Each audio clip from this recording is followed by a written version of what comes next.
el economista Víctor Hugo Villacrés, ex presidente del directorio del IES. ¿Cómo está, economista? Como siempre, un gusto saludarle y poder conversar sobre estos temas que tanto nos preocupan ahora mismo a los ecuatorianos.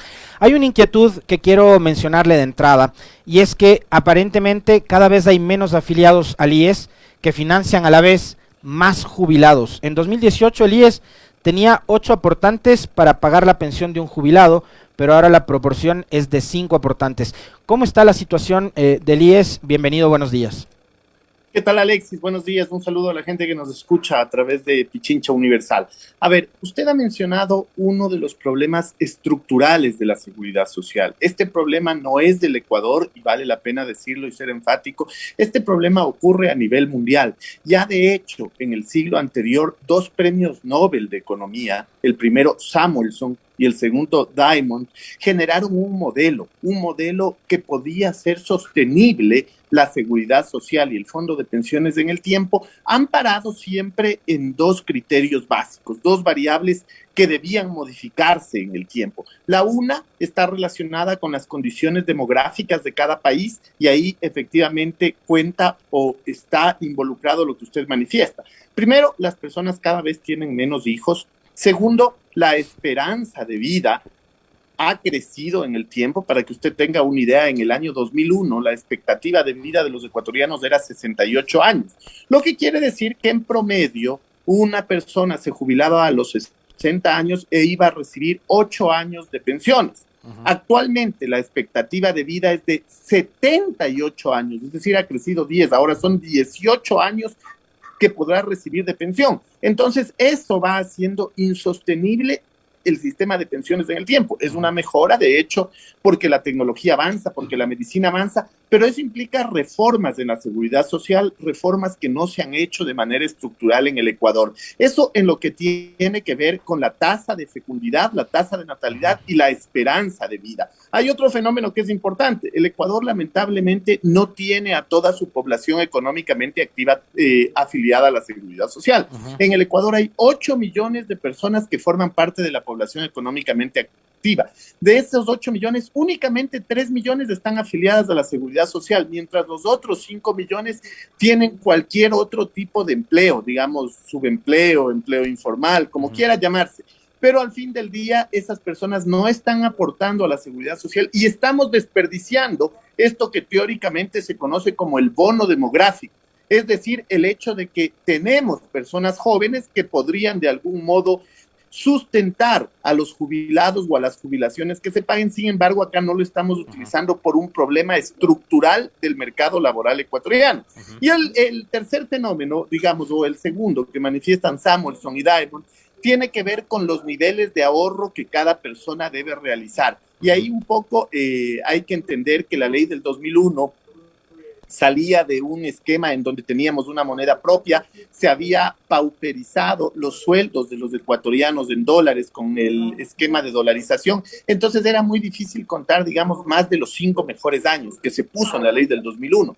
Pero existen transitorias que permitían modificar esos 5 mejores años para convertirlos en 10 mejores años, en 15 mejores años, y tampoco se lo ha hecho. ¿Para qué? Para que exista una correlación, exista una mayor similitud entre lo que usted ahorra y lo que usted espera recibir de pensión. Entonces, Samuelson y Diamond en su modelo dicen, hay que modificar en el tiempo esas tasas de ahorro y también saber cuál es la reserva que tiene el seguro de pensiones. La reserva es el ahorro que mantiene producto de que en un año, por ejemplo, pueda sobrar algo de dinero del que normalmente aportamos todos en el pago a las pensiones. ¿Por qué? Porque el sistema que tenemos es de ahorro y reparto, y esto es fácil de entender. Ahí los trabajadores, perdón que le corte ahí, economista, a ver, ahí los trabajadores teníamos, digamos, el fondo de reserva, refiriéndonos estrictamente al ahorro.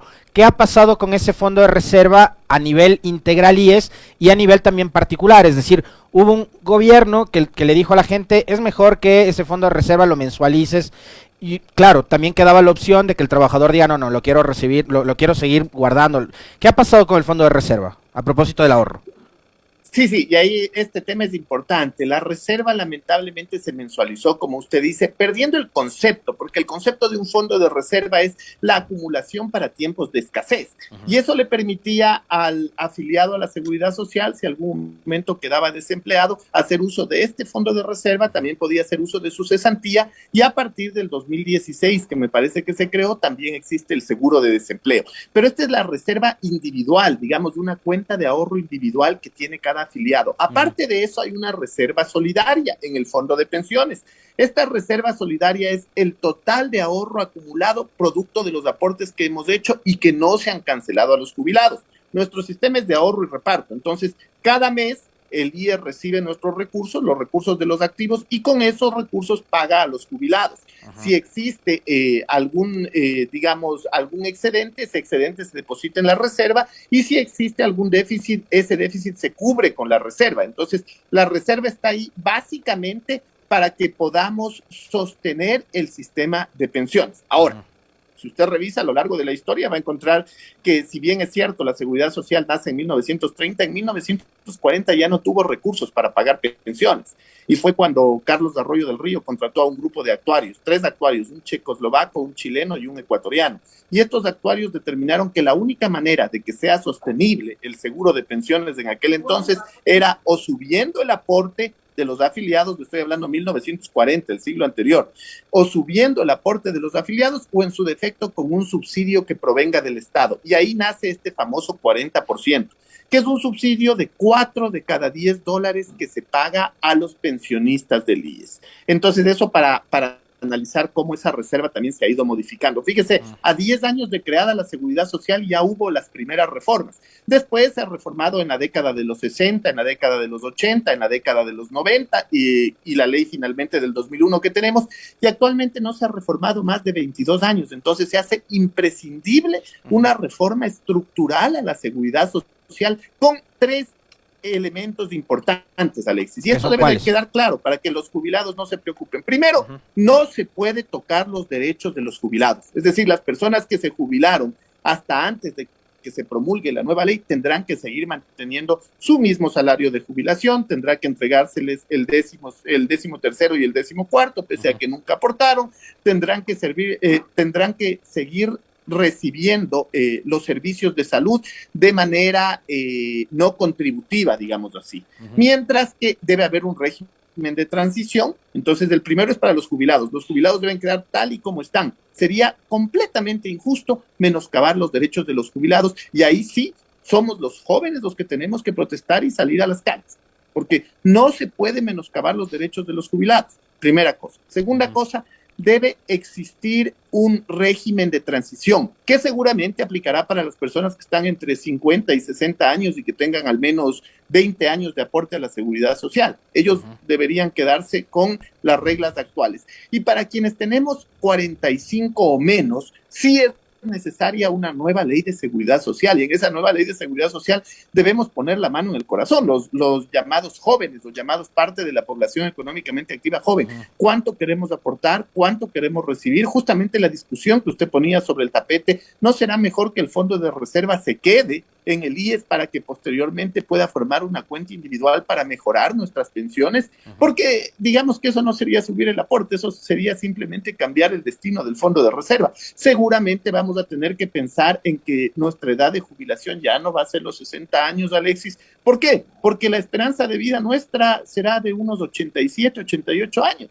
Entonces el IES no puede permitir que nos jubilemos a los 60 para pagarnos 28 años de pensión. Fíjese, nosotros por 30 años aportamos el 10%, y como está la normativa ahora, recibimos el 90% de nuestro salario por 28 años. Eso es insostenible para cualquier sistema. Esa es una lógica financiera, y ahí no hay un mal manejo administrativo, ahí no hay corrupción, ahí no hay nada. Ahí hay lo que Samuelson y Diamond llaman la necesidad de transformar la seguridad social a través del tiempo en los diferentes países. A ver, ahí tengo varias inquietudes. De entrada, economista, usted nos hacía, digamos, citando a estos dos especialistas en tema de subsidiariedad y de seguridad social, las condiciones sociales, ¿no?, o socioeconómicas que tenemos hoy en día. Un incremento en la expectativa de vida, cada vez las familias son más pequeñas, ya no tenemos esas familias grandes, ¿no? De antes con 5 o 6 hijos, ahora máximo 1, a veces ni 1. Entonces, la pregunta es, con toda esa coyuntura que usted ha señalado y ha explicado con mucha precisión, si no es el incremento del aporte, ¿cuál debería ser o hacia dónde deberían ir precisamente esas reformas para lograr que la seguridad social en el Ecuador sea sostenible? Y, digamos, yo quisiera que no sea para los próximos 20, 30 o 40 años, sino que sea sostenible en el tiempo. Ahora, claro, las condiciones también no sabemos cuáles van a ser después de medio siglo, pero ¿qué es lo que deberíamos hacer de forma inmediata en una suerte de reformas de la seguridad social para lograr la sostenibilidad del sistema? Considerando todos los problemas e inquietudes que usted ha citado. En efecto, ahí hay una serie de condiciones determinísticas de cuáles deberían ser los cambios paramétricos a efectuarse. El primero, sin duda alguna, saber cuánto ahorra versus cuánto tiene como expectativa recibir de pensión. Repito, para las personas menores de 45 años. Entonces, si usted está ahorrando el 10%, ahora podría hacerse un cálculo, una simulación financiera y decir, con ese ahorro le alcanza a usted para recibir esta pensión. Ahora, si usted quiere modificar y tener una mejor pensión, va a tener que seguramente conservar el fondo de reserva en el IES, por ejemplo. Con lo cual, su pensión mejora de tal manera. Es decir, hacer un simulador que permita que la gente, que los jóvenes, los menores de 45 años que todavía tienen la vida por delante, puedan escoger cuál es el mejor o cuál es la alternativa que más les conviene en términos de jubilación. Entonces ahí se va a modificar las circunstancias de ahorro y puede hacerse de manera voluntaria, como le digo. El que quiere permanece con el mismo nivel de aporte, pero sabe que su pensión en el tiempo va a ser menor que aquel que ha decidido, por ejemplo, guardar su fondo de reserva a lo largo del tiempo. Esa es una primera reforma y que está ahí y que seguramente va a ser entendida por los jóvenes si es que sabemos que ahí hay un concepto atrás, sobre todo de que, por ejemplo, el fondo de reserva siga permaneciendo como una cuenta individual complementaria de lo que sería su jubilación el momento que le toque jubilarse. El segundo, probablemente de manera cronológica, es decir, cuando se jubilen los que actualmente tienen 45 años, deberían jubilarse a los 61. Cuando se jubilen los de 44 años, a los 62. Cuando se jubilen los de 43 años, a los 63. Es decir, cronológicamente o, digamos, evolutivamente ir subiendo un año en la jubilación hasta alcanzar los 65, los 67, que actualmente es la edad de jubilación que tienen los países vecinos. Entonces no estamos hablando de una reforma que está generando algún fenómeno diferente al que está ocurriendo en el resto de países. Eso pasa en Colombia, eso pasa en Perú, eso pasa en Argentina, en Uruguay. Ahora hay diferenciación en algunos países entre la jubilación de las mujeres y los hombres. Eso es algo que podría tomarse en cuenta, pero este segundo parámetro que debe reformarse es el que le acabo de mencionar. Y claro, ahí lo que va a pasar también es que progresivamente, y esto es importante, Alexis, progresivamente se puede eliminar ese subsidio del 40%. Es decir, actualmente el Estado tiene un pasivo con la Seguridad Social y con los afiliados, y ese pasivo terminará cuando muera el último jubilado que tiene subsidio del 40%. ¿Sí me explico? Mientras tanto, las personas de 45 años ya deberían jubilarse con su ahorro y sin generar un pasivo para el Estado. Pero claro, lo cual a mí siempre me ha parecido, y ahí quisiera una explicación suya, economista, perdón que le corte también, porque lo del 40% de aporte estatal siempre es materia de polémica, ¿no? En el 2015 lo fue también, cuando el gobierno lo eliminó. Porque yo le digo, y usted me va a decir si está o no de acuerdo, pero a mí me parece que es una distorsión, tomando en cuenta lo que usted mencionaba hace un momento. Es decir, no todos en este país, no todos los que están en edad económicamente activa actualmente son aportantes o cotizantes del IES, no son afiliados. Es decir, a futuro probablemente no van a ser jubilados del IES. Y el Estado termina asumiendo el pago del 40% de jubilaciones a un sector de la sociedad. ¿Qué pasa con los abuelos, las abuelas? ¿Qué pasa con los ciudadanos que nunca formaron parte de la seguridad social y que necesitan también de la benefacción del Estado? Porque tienen urgencias en salud, en alimentación, etcétera. Le voy a dar cifras lacerantes, cifras que lastiman, Alexis. Fíjese, en el Ecuador existen más o menos 2 millones de personas mayores de 60 años. Ujú. De esos 2 millones de personas mayores de 60 años, es decir, en edad de jubilarse, únicamente 500,000 reciben una pensión porque han tenido capacidad de ahorro. Y a esos 500,000 que reciben una pensión, el Estado les subsidia. ¿Le subsidia con cuánto? En el caso del IES con 1.600 millones de dólares anuales. En el caso del ISFA con 531 millones de dólares anuales. En el caso del ISPOL con 137 millones de dólares anuales. Y existe un monto que se destina a pensiones no contributivas que es de 391 millones. No sé si me explico ahí el desbalance, es decir, se está entregando más de 2.200 millones de dólares a quienes tuvieron capacidad de ahorro en el tiempo y 391 millones para los que nunca tuvieron capacidad de ahorro. Entonces, seguramente hay que reflexionar esto en términos de pensiones no contributivas. Y le pongo una cifra que es aún peor. El promedio mensual del subsidio a un jubilado del IES es $240, pero el promedio mensual del subsidio a un jubilado del ISFA es $1,247. $1,247 en promedio al jubilado del ISFA. Es decir, al militar retirado, para que la gente lo entienda. Exactamente. Y al jubilado del ISPOL es $630, es decir, al policía retirado. Entonces, fíjese si no hay un desequilibrio en cómo se está utilizando el dinero de los impuestos de todos, porque finalmente hay que reconocer que el Estado somos todos y pagamos impuestos para que se destinen a gasto corriente con ingreso permanente. Bueno, lo que está sucediendo en este caso es que estamos destinando un subsidio que a todas luces parece regresivo. Ahora, tampoco se puede retirar de un plumazo el subsidio.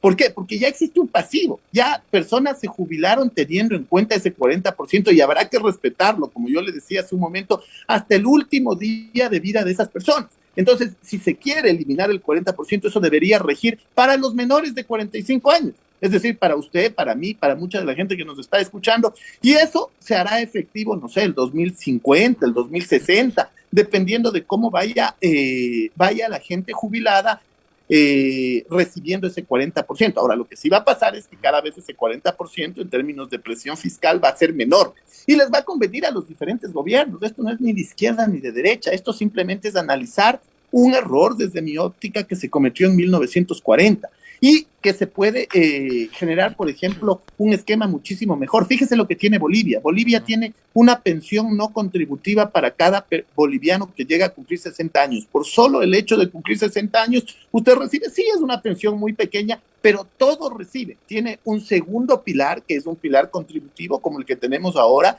que podría ser este esquema de ahorro y reparto con beneficio definido, y el tercer pilar podría estar dado por el fondo de reserva. Quien quiere mejorar su pensión, acumula el fondo de reserva.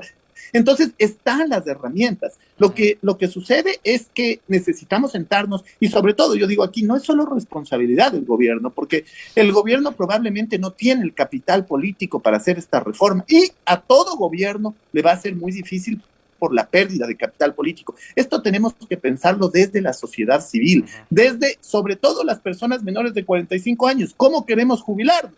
Porque, como le digo, el régimen de transición debe regir para los mayores de 50 años y los jubilados deben permanecer con sus derechos intocables. Y en el caso, fíjese, un detalle, porque además nuestra audiencia está súper pilas pendiente de este diálogo economista. Un detalle que me dicen a propósito de las cifras que usted nos presentaba hace un momento de cuánto destina el Estado en el pago de ese 40% a los jubilados del IES, del ISFA y del ISPOL. Los militares no se jubilan a los 65 años, se jubilan antes. ¿Y cuántos años tiene que cubrir el Estado la pensión de $1,200 de un militar retirado, que se jubila a los cuántos? ¿A los 45, 48 años de edad?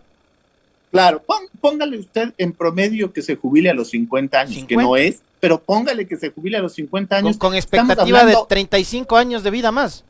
Exacto, estamos hablando de que por 35 años el Estado le va a tener que entregar un subsidio de $1,247 aparte de lo que ha ahorrado. Entonces, no resulta, digamos, coherente lo que está pasando en términos de seguridad social. Y ojo, hay muchos analistas que dicen, hay que reformar el IES, pero se callan, hacen mutis por el foro del tema del ISFA y del ISPOL. ¿Por qué?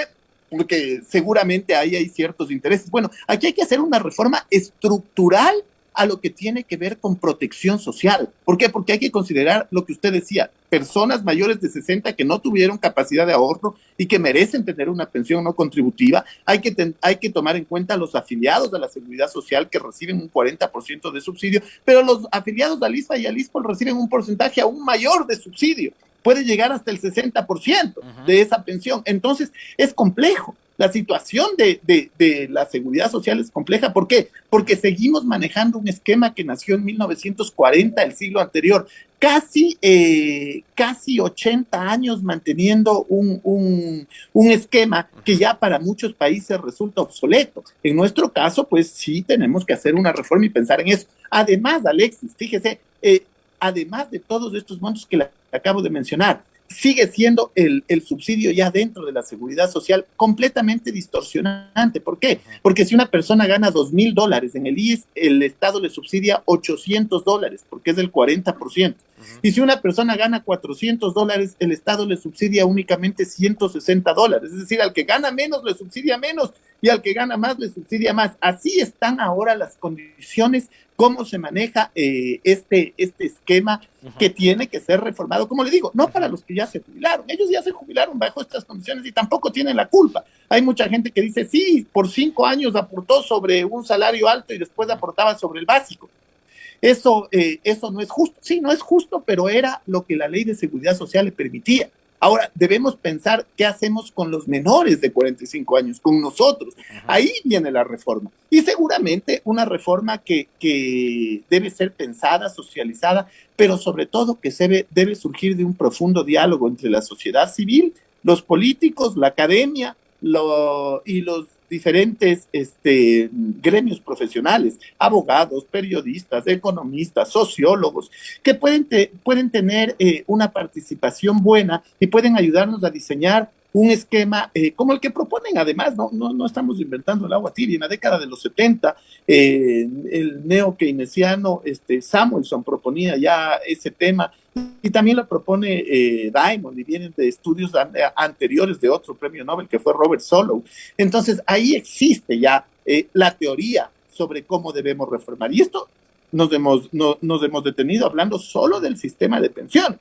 Después, hace falta reformas en el seguro de riesgos de trabajo, en el social campesino, en el seguro de salud, en el seguro de desempleo, un poco menos porque fue recientemente creado, y también ver cómo se utiliza de mejor manera los fondos que tenemos, el de cesantía y el que usted ha mencionado en esta entrevista, el fondo de reserva. Mencionaba usted también el tema de las reservas del IES, y ahí le quiero plantear la inquietud que de alguna forma se conecta con esto último que usted acaba de señalar, economista, y es, a ver, el IES también es, digamos, como la caja de ahorro de los fondos de todos los trabajadores, ¿no es cierto? Y además tiene el BIES, que a través de los créditos hipotecarios, quirografarios y el cobro de intereses va generando un capital. Las inversiones del IES, ¿hacia dónde deberían apuntar para de alguna forma también ayudar a sostener la seguridad social? ¿Tiene recursos del IES? ¿Cómo debería invertirlos? Mucho se discutió en años anteriores también sobre aquello. Y, digamos, los trabajadores ahora dicen, y fíjese, parte de eso es los comentarios que nos ponen en el chat, ¿cómo puedo confiar en un sistema de seguridad social que no es eficiente? Es decir, si voy a hacerme atender y me dan una cita para, estoy en agosto, y me dan una cita para octubre o para noviembre, cuando yo no sé si tengo una enfermedad grave que está avanzando y voy a demorar en que me la diagnostiquen, o si ya me estoy tratando y resulta que la seguridad social simplemente no tiene medicamentos, no tiene los insumos, no tiene especialistas, etcétera, etcétera. Esos dos temas me parece también que vale la pena que usted los comente y los mencione, economista. Dos temas bien importantes. El primero, la razón de ser de la seguridad social es entregar una pensión cuando la gente deja de ser activa. Es decir, garantizar que usted pueda mantener su nivel de vida una vez que, dadas las condiciones, uno se jubila y ya no sigue trabajando. Esa es la razón de ser. Así surgió en 1930 en el gobierno de Isidro Ayora. Ya después, en la década de los 70, se empezó a construir hospitales, se activó el seguro de salud, producto de que la atención en el sistema público era muy mala. Y de hecho, si usted va a algunos cantones, va a encontrar el hospital público y al frente el hospital hospital de la Seguridad Social, porque en aquel entonces era casi que un tema de aristocracia, saber si usted iba por la calle, si entraba al hospital público o si entraba al hospital de la Seguridad Social. Digamos que así se iban marcando diferencias. Estoy hablando de la década de los 70, ¿no? Otra cultura completamente. Bueno, eso ha ido cambiando en el tiempo y por supuesto ha sucedido una serie de fenómenos también. Desde la década de los 70, por ejemplo, se activó la atención a los menores de 1 año. Después de esta creció hasta los menores de 6 años y finalmente hasta los menores de 18. Básicamente, como dice la gente popularmente, no hay cama para tanta gente en el seguro de salud. En el seguro de salud somos 3 millones de afiliados aportantes y somos 9 millones de beneficiarios. O sea, personas que potencialmente pueden atenderse en la seguridad social. Ahí hay otro mito importante. Hay mucha gente que dice, en el 2006 habían solo 10,000 empleados en el IES. Sí, pero había 1,5 millones de afiliados, que eran todos los que se atendían. Entonces, si usted saca un ratio, es decir, el 1,5 millones de afiliados dividido para los 10,000 empleados, usted tenía un empleado por cada 150 beneficiarios. Actualmente usted tiene 9 millones de beneficiarios y 38,000 afiliados y 38,000 funcionarios. Tiene un funcionario por cada 236 beneficiarios. Es decir, pese a que ha crecido la cantidad de empleados, primero no es suficiente para atender la cantidad de beneficiarios que tiene la Seguridad Social. Y lo dicen los números, no lo digo yo. En el 2006 tenía usted, repito, un empleado del IES por cada 150 beneficiarios. Actualmente tiene un empleado del IES por cada 236 beneficiarios. Entonces, más allá de que muchos analistas también de manera suelta de huesos y lamentablemente muchos de ellos economistas dicen, no es que ha crecido el número de empleados de la Seguridad Social. Señores, perdón la expresión, no hay que ser pendejos. Hay que saber también que crecieron los beneficiarios. O si no se es pendejos, tampoco hay que distorsionar la información pública. Tampoco hay que decirle a la gente. Exacto, no hay que decir a la gente lo que no es. Entonces, ese es el primer punto, y ahí hay una resolución grande que también debemos tomar los afiliados. ¿Queremos que se sigan atendiendo los menores de 18 sin una prima? Esa prima tenemos que pagar los padres de los menores de 18. Esa prima, ¿quién cancela esa prima? Entonces, ese tipo de elementos tienen que estar sobre la discusión de manera transparente y no política. Tienen que estar presentes en cómo vamos a financiar el seguro de salud, porque el seguro de salud es más fácil de entender, es de prima y siniestro. Es decir, todos los que pagan una prima tienen derecho a una cobertura por una eventual siniestralidad. Ahora, con las primas de los que pagamos, y gracias a Dios no nos sucede nada, se atiende a los enfermos. ¿Qué es lo que pasa? Que en el IES solo aportan 3 millones y se atienden 9 millones. Entonces, eso es insostenible como seguro de salud. Y eso no quiere decir que no sea solidario. Es solidario desde la perspectiva de que el que menos tiene paga menos, el que más tiene paga más, y además con la prima de los sanos se atienden todos los que sufrieron algún siniestro. Entonces, ahí están los conceptos de siniestralidad y de solidaridad inmersos.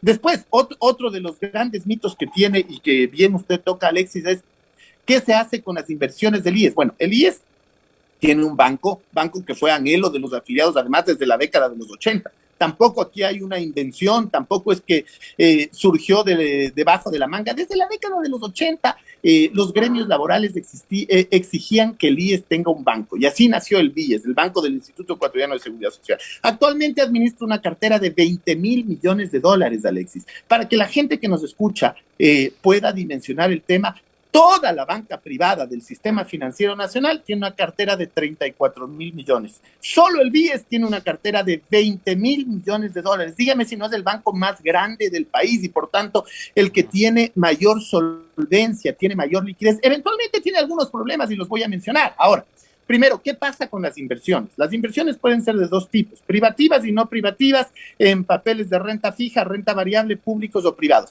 ¿Sabe cuánto emite el sector privado anualmente en la Bolsa de Valores en el Ecuador? 500 millones de dólares. ¿Sabe cuánto necesita anualmente invertir el BIES? 8,000 millones de dólares. Entonces, ¿cómo invierto en el sector privado si el sector privado está todavía en pañales en términos de la Bolsa de Valores, mientras el IES necesita invertir los recursos para que generen interés? Entonces, el interés o la tasa de rendimiento promedio ponderada que tiene actualmente el IES me parece que es del 7%. El 7% de 20,000 millones, lo que quiere decir que gran parte de esos 20,000 millones, por lógica, están invertidos en el sector público. ¿Qué dice la teoría al respecto, Alexis? Nuevamente, ¿qué dicen los señores de estos premios Nobel de Economía, Samuel Sondheim, ponen un ejemplo que es trivial pero interesante. Dicen, yo no conozco estado que haya quebrado. Sí conozco empresas que han quebrado. Ni siquiera Grecia quebró con su crisis extrema que tuvo. ¿Qué quiere decir esto? Que la inversión más segura por concepto es la inversión en papeles públicos de corto o largo plazo. Es por concepto. Y esa misma inversión que se hace en el Ecuador en papeles públicos y que es tan satanizada, la hacen en Chile las AFPs, la hacen en Colombia las administradoras de fondos, la hacen en Estados Unidos quienes tienen el dinero de los ahorristas para la jubilación, la hacen en Noruega, Finlandia, Suiza. Es decir, al ser el principal ahorrador, que es lo que usted mencionaba al inicio en la pregunta, es lógico que diversifique su portafolio y esa diversificación se va a dar si la bolsa de valores registra varias empresas privadas, que no es el caso, pero también debe tener inversión en el sector público y no debe satanizarse. Entonces, actualmente, el rendimiento es del 7%, de 20.000 millones de dólares, más o menos usted calcula es 1.400 millones de dólares. Nadie habla de este rendimiento anual. Estamos hablando por primera vez en una entrevista que de los 20.000 millones, 1.400 millones anuales le rinde esa inversión al IES. Pero sí hay algunos medios que hablan. El IES ha perdido 150 millones en construcciones que no están funcionando. Sí, ha perdido 150 en un año, pero en cambio ha generado 1.500 millones. Y no digo que está bien que pierda, pero en los portafolios financieros, Alexis y público que nos escucha, en los portafolios financieros se gana y se pierde. Los portafolios financieros no siempre ganan, o si alguien tiene esa bolita mágica que nos diga cómo se gana en el portafolio financiero siempre. No existe eso, ni en el Ecuador, ni en China, ni en Estados Unidos, ni en Suiza. En los portafolios se gana a veces y a veces se pierde. Ahora, la idea es que se disminuya las pérdidas, que se pueda vender al menos aquellos bienes que están en manos del IES y que podrían venderse para generar nuevas inversiones. Pero el portafolio del IES me parece de los portafolios que están bien en términos de asignación de recursos y que seguramente sí necesitan trabajar un poco en recuperación de cartera, pero eso ya tiene que ver con mejor monitoreo, mejor estructura de créditos, análisis ex ante, análisis ex post, que es lo que tiene que hacer un banco, y ese ya es un tema administrativo en donde sí se puede mejorar. Siempre hay espacio para mejoras en el tema administrativo, pero que no se dejen engañar. La cartera del BIES es de 20.000 millones, la tasa promedio ponderada de rendimiento 7%, le rinde en promedio 1.400 millones de dólares anuales.